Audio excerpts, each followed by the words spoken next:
बिस्मिल्लाहिर्रहमानिर्रहीम।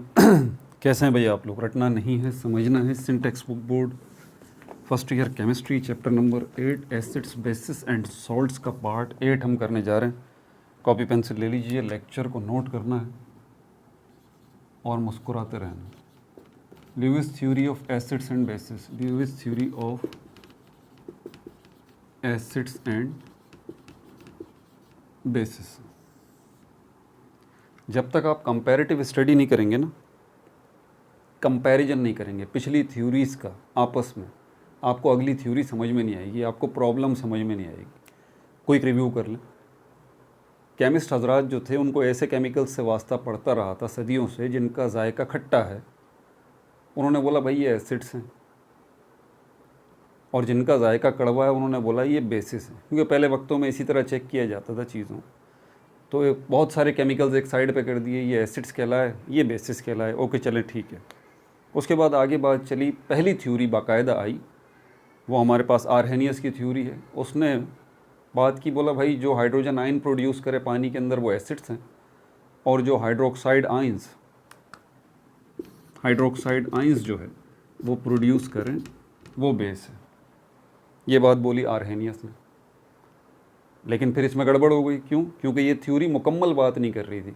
याद रहे, हर थ्योरी जो है वो किसी हद तक मामला निपटाती है, लेकिन कुछ एरियाज़ होते हैं वो उनको कवर नहीं कर पाती, और इनफैक्ट ये हर थ्योरी के साथ होता है।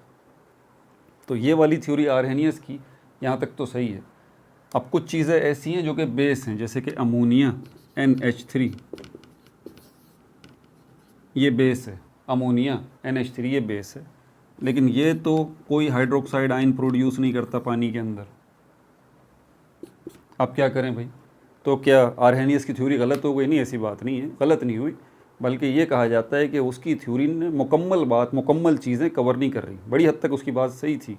जो हाइड्रोजन आयन प्रोड्यूस करें पानी में एसिड्स हैं, जो हाइड्रोक्साइड आयन्स प्रोड्यूस करें वो बेस हैं। ठीक है, इस मसले को हल किया फिर दूसरी थ्योरी ने। दूसरी थ्योरी जो भी आती है ना, एक बात जहन में रखिएगा, कोई भी थ्योरी है, नील बोर एटॉमिक मॉडल है, नील बोर एटॉमिक थ्योरी है, या उससे पहले जो थ्योरीज आई एटम के हवाले से, या ये थ्योरी है, पिछली थ्योरी को भी कवर करेगी पहली बात, और यानी कि पिछली थ्योरी जो बात बोल रही है उसी को बोलेगी दूसरे तरीके से, और इसके साथ साथ वो जो मसला था पिछली थ्योरी में उसको भी कवर करेगी। ये दूसरी थ्योरी जो हमारे पास आई थी वो पिछली वीडियोस में हम कवर कर चुके हैं, ब्रोंस्टेड-लोवरी थ्योरी।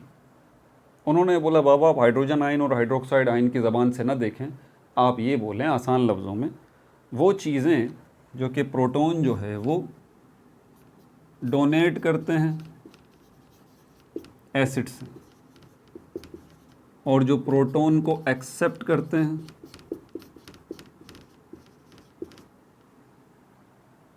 वो बेस है।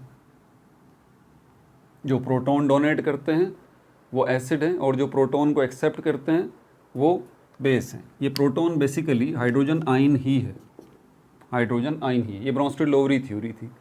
इसने पिछली वाली बात को भी अपनी जगह पर कायम रखा, और ये मसला भी हल कर दिया, ये अमोनिया वाला, कि ये बेस है लेकिन ये हाइड्रोक्साइड आयन तो प्रोड्यूस नहीं करता। लेकिन इस थ्योरी के हिसाब से ये अमोनिया जो है अब सही कहलाया जाएगा। क्यों?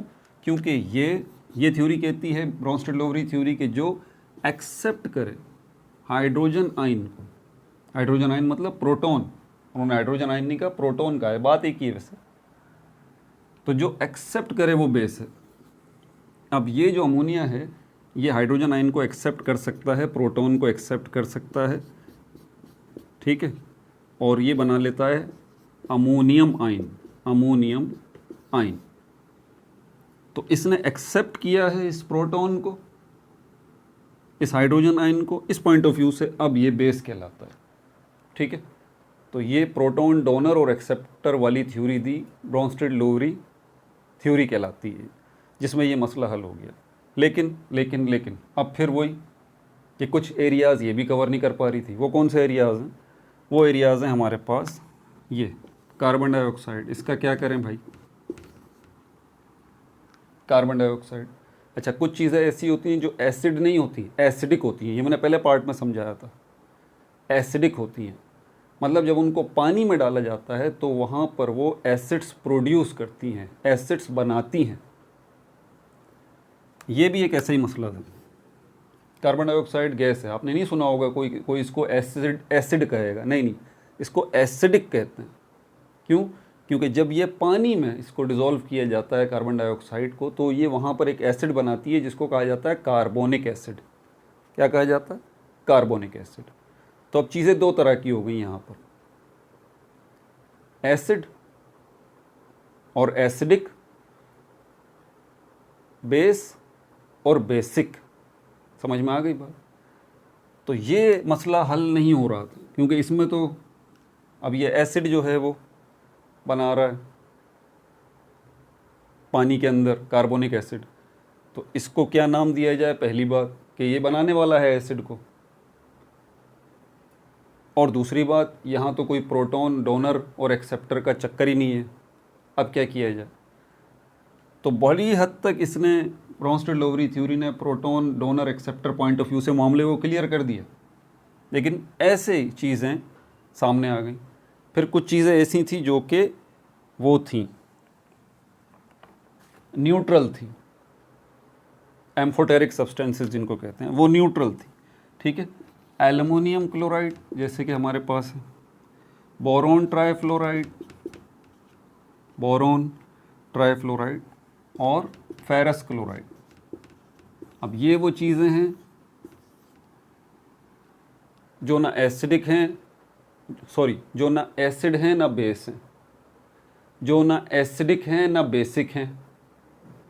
लेकिन एसिड की डेफिनेशन एक और भी आती है कि जो चीज़ें एसिड के साथ रिएक्ट कर सकती हों, या जो चीज़ें बेस के साथ रिएक्ट कर सकती हों, उनको भी एसिड कहा जाता है भाई, उनको भी बेस कहा जाता है। ये भी डेफिनेशन सुन लीजिए ज़रा, गड़बड़ मत कीजिए। तो जो चीज़, अब इसको अगर ले लें एल्युमिनियम क्लोराइड को, ये जो है एसिड के साथ भी रिएक्ट कर रहा है, तो एसिड के साथ जो रिएक्ट करेगा डेफिनेटली वो बेस होगा। अब ये रिएक्शन पॉइंट ऑफ व्यू से बात हो रही है। और ये जो है वो बेस के साथ भी रिएक्ट कर रहा है,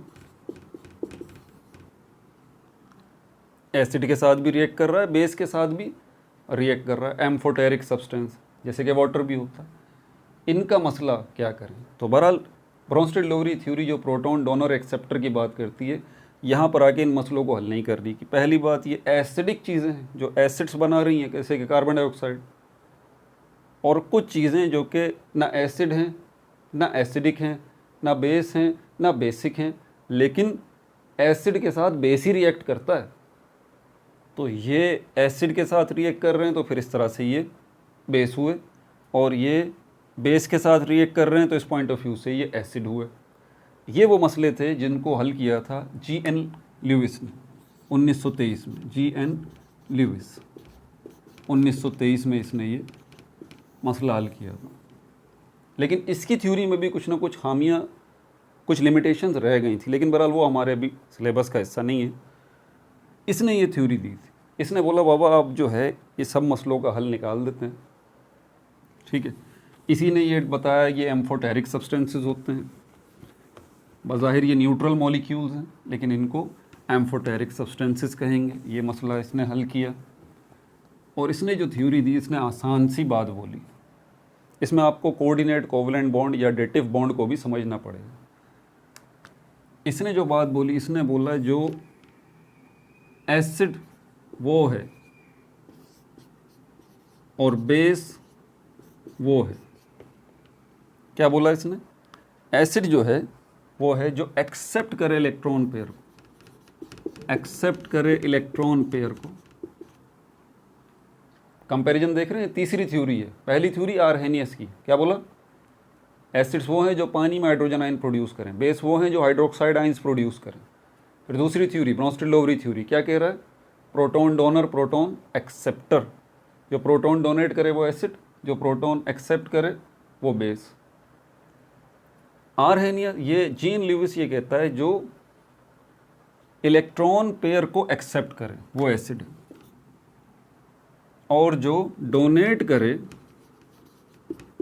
इलेक्ट्रॉन पेयर को वो क्या है? वो बेस है। ये एसिड हो गया, ये बेस हो गया। काफ़ी मसले इसने हल कर दिए, एम्फोटेरिक सब्सटेंसेस के भी, न्यूट्रल मॉलिक्यूल्स के भी, जो भी मैंने बताया था, एल्युमिनियम क्लोराइड, बोरॉन ट्राइफ्लोराइड जो है वो, फेरिस क्लोराइड है, ये है, ठीक है, और कार्बन डाइऑक्साइड है, उसका मसला चल रहा था कि इसको क्या बोला जाए भाई, ये एसिडिक सब्सटेंस है, इसके भी मसले इसने हल कर दिए। अब अगर थोड़ा सा आप देखें कि ये दोनों थ्योरीज़ को कवर करेगी, अगली आने वाली थ्योरी का कमाल ये, उनको रिजेक्ट नहीं करेगी, उनकी कही हुई बातों को भी लेके चलना और उनका छोड़ा हुआ मसला भी हल करना। तो इन्होंने यही किया है, जी.एन. ल्यूइस ने 1923 में जो ये थ्योरी दी है, ठीक है भाई। अब यहाँ पर हाइड्रोजन आयन को ले लें, अब यहाँ से कोऑर्डिनेट कोवलेंट बॉन्ड को समझना आपको ज़रूरी है, उसके लिए कोवलेंट बॉन्ड को आपको समझना ज़रूरी है, और उसके लिए केमिकल बॉन्ड को भी आपको समझना ज़रूरी है, केमिकल बॉन्ड होता क्या है, ठीक है। तो बहरहाल ये हाइड्रोजन आयन को आप देख लें। अब सिर्फ ये देखना है कि कोई भी चीज़ हो, आप अपने जहन से वो एसिड की डेफिनेशन निकाल दें, कोई भी चीज़ है जो कि एक्सेप्ट कर सकती है किसको, इलेक्ट्रॉन पेयर को, वो क्या है, वो एसिड है। अब हाइड्रोक्लोरिक एसिड जो है, इसको आप पानी में डाल दें, क्या होगा, हाइड्रोक्लोरिक एसिड जो है हाइड्रोजन आयन और क्लोराइड आयन में टूट जाएगा। यही हाइड्रोजन आयन जो है वो यहाँ आएंगे अब इसके पास। अब इसका स्ट्रक्चर मैं बना के आपको दिखा रहा हूँ। क्लासिकल जो है वो हमारे पास थ्योरी है, कौन सी, इलेक्ट्रॉनिक कॉन्फ़िगरेशन, जो ऑक्टेट रूल कहलाता है, जिसको ये क्लासिकल है, पुराना तरीका इलेक्ट्रॉन्स की, इलेक्ट्रॉनिक कॉन्फ़िगरेशन का, इलेक्ट्रॉन्स की फिलिंग का पुराना तरीका, इसको हम ऑक्टेट रूल कहते हैं। उसके तहत अगर मैं देखूँ, ऑक्सीजन है, इसके पास 8 इलेक्ट्रॉन होते हैं, न्यूक्लियस नहीं बना रहा, पहला शेल,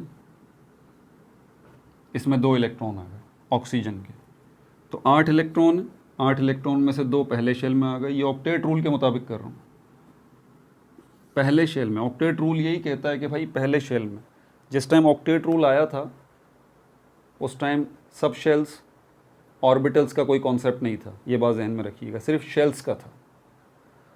तो ये पुरानी थ्योरी है ना, पुराना तरीका है इलेक्ट्रॉनिक कॉन्फ़िगरेशन करने का, जिसको ऑक्टेट रूल कहते हैं। तो ऑक्सीजन के पास 8 इलेक्ट्रॉन पहले शेल में, ऑक्टेट रूल या ऑक्टेट थ्योरी ये कहती है पहले शेल में 2 इलेक्ट्रॉन आ सकते हैं, आ गए, ठीक है।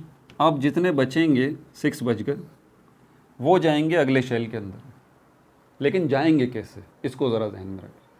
उन्होंने बोला पहले टॉप, बॉटम, राइट, लेफ़्ट, आप इलेक्ट्रॉन्स को सबसे पहले ऐसे रखेंगे। तो 6 बचे थे, 6 में से 4 ऐसे आ गए। अब जो 2 बच गए हैं उनको किसी के साथ भी आप पेयर कर दें, जैसे मिसाल के तौर पर मैं इसके साथ कर देता हूँ, ये रहा और ये रहा।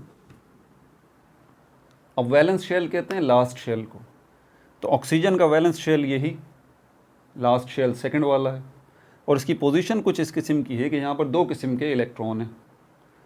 एक वो हैं जो अनपेयर्ड हैं, अनपेयर्ड यानी कि अकेले, अनपेयर्ड इलेक्ट्रॉन यानी कि अकेले इलेक्ट्रॉन। दूसरे हमारे पास कौन से हैं, पेयर्ड इलेक्ट्रॉन, पेयर्ड इलेक्ट्रॉन। तो 2 पेयर्ड इलेक्ट्रॉन हैं और 2 अनपेयर्ड इलेक्ट्रॉन। यहाँ तक बात समझ आ गई। अब ज़रा इस हाइड्रोजन, जो 2 हाइड्रोजन लगे हुए हैं, इसको भी आप समझ लीजिए। हाइड्रोजन के पास एक ही इलेक्ट्रॉन होता है, ये आ गया ऑक्टेट रूल के मुताबिक, एक ही इलेक्ट्रॉन होता है, एक ही इलेक्ट्रॉन पहले शेल में आएगा। अब इसकी नीड क्या है, क्योंकि एक ही इलेक्ट्रॉन है वो पहले शेल में ही रखा जाएगा इसलिए, और पहले शेल में 2 ही इलेक्ट्रॉन आ सकते हैं, तो हाइड्रोजन की नीड है सिर्फ एक इलेक्ट्रॉन, एक इलेक्ट्रॉन। दूसरा हाइड्रोजन होगा, उसका भी यही हाल है, 2 हाइड्रोजन है ना, तो इसको भी एक इलेक्ट्रॉन चाहिए पहला शेल कंप्लीट करने के लिए, ड्यूप्लेट कंप्लीट करने के लिए, ये और ये। अब ये क्या करेंगे, दोनों इसके साथ आ जाएंगे यहाँ, ऐसे सिंगल कोवलेंट बॉन्ड बना लेंगे, ऐसे सिंगल कोवलेंट बॉन्ड बना लेंगे। इलेक्ट्रॉनिक कॉन्फ़िगरेशन पे ग्रिप करनी है ना आपको, तो ये ड्राइंग्स वगैरह करें, ये नसीहत मेरी सुन लीजिए, ठीक है। तो ये आ गया, ये क्या बन गया, ये बन गया H2O का मॉलिक्यूल, H2O का मॉलिक्यूल। अब अगर ऑक्सीजन के वैलेंस शेल में आप देखें ना, तो आपको कोई अनपेयर्ड इलेक्ट्रॉन नज़र नहीं आ रहा, सब पेयर्ड हैं। ये भी पेयर हो गया, ये भी पेयर हो गया, ये तो पहले से ही पेयर था। ये भी पेयर हो गया, ये पहले से ही पेयर था। ठीक है, शेयरिंग के अंदर यही होता है कि ये जो इलेक्ट्रॉन मेरा भी है और आपका भी है, और आपका जो इलेक्ट्रॉन है वो आपका भी है और मेरा भी है। तो ऑक्सीजन का मसला हल हो गया। ऑक्सीजन के पास उसके वैलेंस शेल में, सेकंड शेल में 8 इलेक्ट्रॉन हो गए, और हाइड्रोजन का भी मसला हल हो गया। शेयरिंग का मतलब यही होता है ना, उसके भी पहले शेल में 2 इलेक्ट्रॉन आ गए। एट द सेम टाइम ये इलेक्ट्रॉन्स इसके पास भी हैं और इसके पास भी हैं, यही शेयरिंग होती है। तो अब ये सिचुएशन है, यहाँ पर दोनों का मसला हल हो गया और H2O का मॉलिक्यूल बन गया। अब इसको देख लें आप, हाइड्रोजन आयन को, जो कि यहाँ से बना है। इस हाइड्रोजन आयन का क्या इशू है मैं बताता हूँ। इसके लिए आपको थोड़ा बैक पे जाना पड़ेगा इसको समझने के लिए। जगह बनाओ तुम।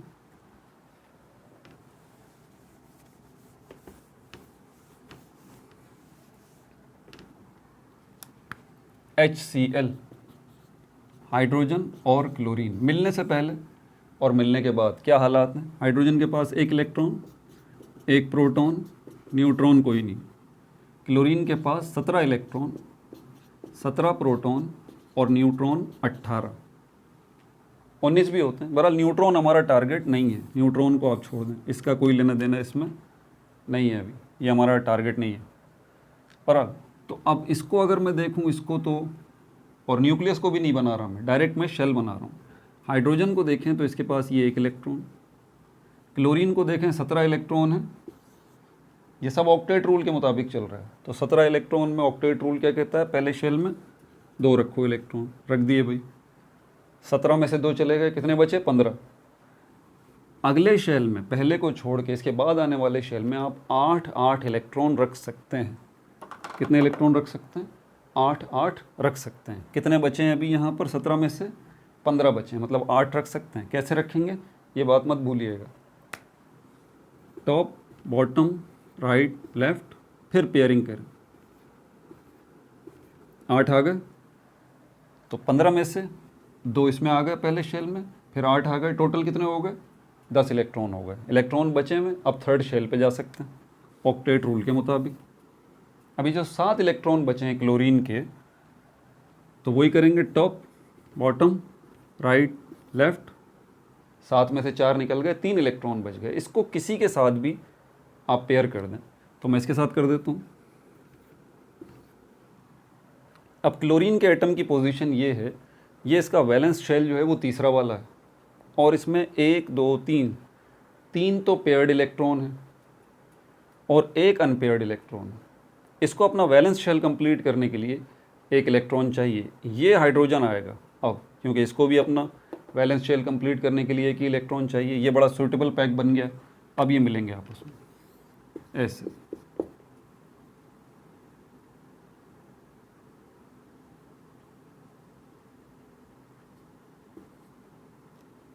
ठीक है भाई, अब ये क्या बन गया, HCl। इसी HCl को जब आप पानी में डालेंगे ना, तो वाटर के मॉलिक्यूल्स बड़े जालिम हैं, वो इनको मिलने नहीं देंगे। वाटर के मॉलिक्यूल उनको तोड़ देंगे, अलग कर देंगे। यहाँ से एक वाटर का मॉलिक्यूल आएगा, इस हाइड्रोजन को दूसरी साइड पे ले जाएगा। यहाँ एक वाटर का मॉलिक्यूल आएगा, क्लोरीन को दूसरी साइड पे ले जाएगा।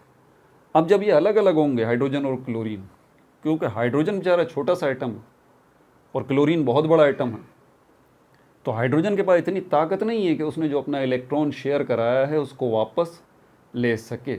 इसलिए ये हाइड्रोजन अलग हो जाएगा। अब बग़ैर अपना इलेक्ट्रॉन लिए ये अलग हो गया, और इसने अपना इलेक्ट्रॉन जो है इसके पास छोड़ दिया, क्लोरीन के पास। इसको मैं कलर करके बता देता हूँ। ये इलेक्ट्रॉन किसका है, हाइड्रोजन का। अब ये क्या बन गया पता है, कोई अलग अलग होगा। ये बन गया Cl- क्लोराइड आयन। क्यों, क्योंकि अब इसके पास प्रोटॉन जो थे वो 17 थे, 17 थे। अब इलेक्ट्रॉन कितने हो गए, काउंट करें, वो 18 हो गए। तो प्रोटॉन 17 जो कि पॉजिटिव चार्ज रखते हैं, और इलेक्ट्रॉन 18 जो कि नेगेटिव चार्ज रखते हैं। तो इलेक्ट्रॉन एक ज़्यादा है, और एक ज़्यादा इलेक्ट्रॉन अपनी डोमिनेंसी शो करेगा। ठीक है, एक माइनस ज़्यादा है, ये होगा -1, जिसको हम नॉर्मली माइनस लिखते हैं। ये बेसिकली -1 होता है, जो यही बता रहा होता है कि इस वक्त क्लोरीन के एटम के पास एक इलेक्ट्रॉन ज़्यादा है, और इलेक्ट्रॉन और प्रोटॉन जब बराबर ना हो, वो चीज़ जो है वो आयन कहलाती है। इसीलिए कहलाएगा क्लोराइड आयन। हाइड्रोजन की पोजीशन क्या है जो अलग हुआ है, ये बन गया हाइड्रोजन आयन। अब मिलने से पहले हाइड्रोजन की पोजीशन क्या थी, ये याद रखिएगा, ये एक इलेक्ट्रॉन था, एक प्रोटॉन था। अलग होने के बाद हाइड्रोजन की पोजीशन क्या है, न्यूट्रॉन तो था ही नहीं, इलेक्ट्रॉन जो एक था वो क्लोरीन ने पकड़ लिया अपने पास। अब क्या है, ये सिर्फ एक प्रोटॉन है। ये हाइड्रोजन आयन को अगर आप देखें ना तो ये सिर्फ सिंगल एक प्रोटॉन है। मिलने से पहले इसकी क्या प्रॉब्लम थी, इसको एक इलेक्ट्रॉन चाहिए था, मिल गया, HCl बन गया। अलग होने के बाद इसकी क्या प्रॉब्लम है, अब इसको 2 इलेक्ट्रॉन चाहिए। एक तो वही इलेक्ट्रॉन जो ये यहाँ खो गया, ठीक है, और दूसरा कौन सा इलेक्ट्रॉन, ताकि ये अपना फर्स्ट शेल कंप्लीट कर सके। तो ये पहला अपना इलेक्ट्रॉन लेगा, ठीक है, पहला अपना इलेक्ट्रॉन लेगा जो यहाँ इसने क्लोरीन ने छीन लिया इससे। अब किसी से भी ले, लेकिन ये ले लेगा, ठीक है। फिर ये एक इलेक्ट्रॉन और लेगा ताकि अपना शेल भी जो है फर्स्ट वाला शेल वो भी मुकम्मल कर सके। अब ये क्या करेगा, ये दोनों काम करने के लिए ये सारा काम कहाँ हो रहा है, उसी बीकर में, पानी के अंदर। अब जिसने इनको अलग किया है ना, ये उसी के पास जाएगा, हाइड्रोजन आयन सीधा पकड़ लेगा वाटर के मॉलिक्यूल को, आ जाओ भाई, मुझे अलग किया है ना, चलो अब मेरा मसला भी हल करो। वाटर का मॉलिक्यूल बोलेगा कोई टेंशन की बात नहीं है, कितने इलेक्ट्रॉन का मुँह है, 2 इलेक्ट्रॉन, एक तो मेरा अपना ही रह गया उसके पास, क्लोरीन के पास, एक मुझे और भी चाहिए। तो वाटर बोलेगा आ जाओ मेरे पास, तो ये पड़े हुए, एक पेयर ये पड़ा हुआ, एक पेयर ये पड़ा हुआ। ये जो पेयर है ये लोन पेयर कहलाता है, लोन पेयर। तो वाटर का मॉलिक्यूल और उसके अंदर ऑक्सीजन क्या बोलेगा इस हाइड्रोजन आयन को कि आ जाओ मेरे पास, 2 लोन पेयर पड़े, ले लो। तो ये हाइड्रोजन का आयन जो है ये यहाँ आएगा इसके पास, और इसके ये दोनों लोन, ये जो एक लोन पेयर है इसका, ये यूटिलाइज करेगा। लेकिन अब ये गड़बड़ हो जाएगी कि वाटर का मॉलिक्यूल नहीं रहेगा, बल्कि क्या बन जाएगा, H3O। अब ये बन जाएगा H2O से H3O प्लस। इसको हम कहते हैं हाइड्रोनियम आयन। क्या कहते हैं, हाइड्रोनियम आयन। और इसके नतीजे में अब जो ये बॉन्ड बना है ये कहलाएगा कोऑर्डिनेट कोवलेंट बॉन्ड। ये कोवलेंट बॉन्ड की एक टाइप है जिसमें एक तरफा इश्तराकियत होती है, वन साइडेड शेयरिंग होती है। एक तरफा इश्तराकियत होती है, वन साइडेड शेयरिंग होती है, जिसमें एक को तो ज़रूरत होती है, दूसरे को ज़रूरत नहीं होती। म्यूचुअल शेयरिंग नहीं है यहाँ। म्यूचुअल शेयरिंग हुई थी HCl में, हाइड्रोजन क्लोरीन दोनों को ज़रूरत थी, यहाँ वन साइडेड शेयरिंग। इसके नतीजे में जो कोवलेंट बॉन्ड बनेगा ये कहलाएगा कोऑर्डिनेट कोवलेंट बॉन्ड, या इसको डेटिव बॉन्ड भी कहते हैं। अब इसमें हुआ क्या है, ये जो वाटर है इसने इलेक्ट्रॉन का पेयर डोनेट किया है, इसलिए वाटर क्या कहलाया, बेस कहलाया, ल्यूइस थ्योरी के मुताबिक। और हाइड्रोजन आयन ने जो है वो क्योंकि लोन पेयर को एक्सेप्ट किया है, इसलिए हाइड्रोजन आयन ये क्या कहलाएगा, ये एसिड कहलाएगा। तो ये लोन पेयर को एक्सेप्ट करने की सलाहियत रखता है, इसलिए ये एसिड कहलाएगा। और वाटर जो है वो लोन पेयर को डोनेट करने की सलाहियत रखता है, इसलिए ये क्या कहलाएगा, ये बेस कहलाएगा। ये है ल्यूइस थ्योरी। अब इससे सारे मसले हल हो जाते हैं, ये बात जहन में रखिएगा। इसमें ख़ास तौर पे जो चीज़ आपने देखनी है वो 2 चीज़ें देखनी है। एक तो ये कि जो एसिड होगा डेफिनेटली उसको लोन पेयर ऑफ इलेक्ट्रॉन चाहिए होगा, जैसे कि हाइड्रोजन आयन है, लाजमी चाहिए होगा, ठीक है। और जो बेस होगा उसके पास लोन पेयर ऑफ इलेक्ट्रॉन लाजमी होना चाहिए। अगर लोन पेयर ऑफ इलेक्ट्रॉन ही नहीं होगा किसी के पास तो वो बेस तो नहीं बन सकता ना।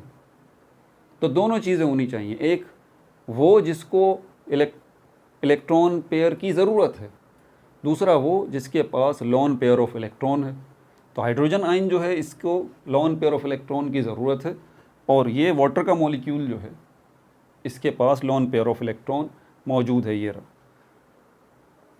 और उसके नतीजे में कोऑर्डिनेट कोवलेंट बॉन्ड बनेगा। तो क्या ये लोन पेयर ऑफ इलेक्ट्रॉन और किस किस के पास है, मैं बता देता हूँ। एल्युमिनियम क्लोराइड जो है, एल्युमिनियम क्लोराइड, इसमें एल्युमिनियम जो है इसके पास भी लोन पेयर ऑफ इलेक्ट्रॉन जो है वो मौजूद है, ठीक है। उसके बाद जो है हमारे पास बोरॉन ट्राइफ्लोराइड जो है, इसके पास भी लॉन पेयर ऑफ इलेक्ट्रॉन मौजूद है। और उसके बाद ये फेरस क्लोराइड जो है, यहाँ पर भी लॉन पेयर ऑफ इलेक्ट्रॉन मौजूद है। समझ में आ रही है बात आपको? तो लॉन पेयर ऑफ इलेक्ट्रॉन यहाँ पे मौजूद है और ये न्यूट्रल मॉलिक्यूल हैं। इनमें एक सेंट्रल एटम होता है, सेंट्रल एटम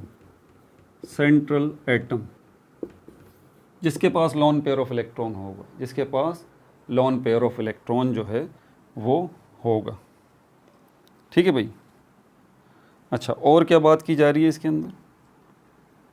फिर लिविस एसिड को उसने बोला है, लिविस एसिड जो है वो, Lewis acid electrophilic in nature होगा, इलेक्ट्रोफिलिक इन नेचर होगा लिविस एसिड। नोट कर लीजिए, इसको हम कहते हैं इलेक्ट्रॉन लवर, इलेक्ट्रॉन लवर होगा कौन? लिविस एसिड जो है। और लिविस बेस क्या होगा? न्यूक्लियोफिलिक, न्यूक्लियोफिलिक यानी कि प्रोटॉन लवर, प्रोटॉन लवर। तो इसको प्रोटोफिलिक नाम दे देना चाहिए था, फिर न्यूक्लियोफिलिक क्यों बोला? भाई न्यूक्लियस जो है उसके अंदर प्रोटॉन कहाँ होते हैं? न्यूक्लियस में होते हैं। अब वहाँ न्यूट्रॉन भी होते हैं लेकिन उन पर चार्ज तो कोई नहीं होता ना। समझ में आ रही है बात आप? तो इस तरह से ये जो है जी.एन. लिविस ने अपनी थ्योरी के ज़रिए ये मसले हल कर दिए। इलेक्ट्रॉन एक्सेप्ट,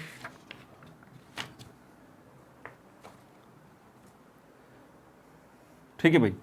अब ये तमाम हो गया सारा का सारा। जी.एन. लिविस थ्योरी भी हो गई, आर्हेनियस थ्योरी हो गई, ब्रोंस्टेड-लोवरी थ्योरी हो गई और ये जी.एन. लिविस थ्योरी भी हो गई। अब हमारे पास क्या है?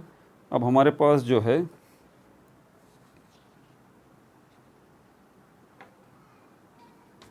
Buffer solution. बफर सॉल्यूशन क्या होता है, इसकी टाइप्स क्या हैं, उसके बाद सॉल्ट्स वाला टॉपिक रहता है इसी चैप्टर के अंदर, वो आने वाली वीडियोस में देखेंगे, ठीक है भाई। अपना बहुत ज़्यादा ख्याल रखिएगा। No like no subscribe, only share.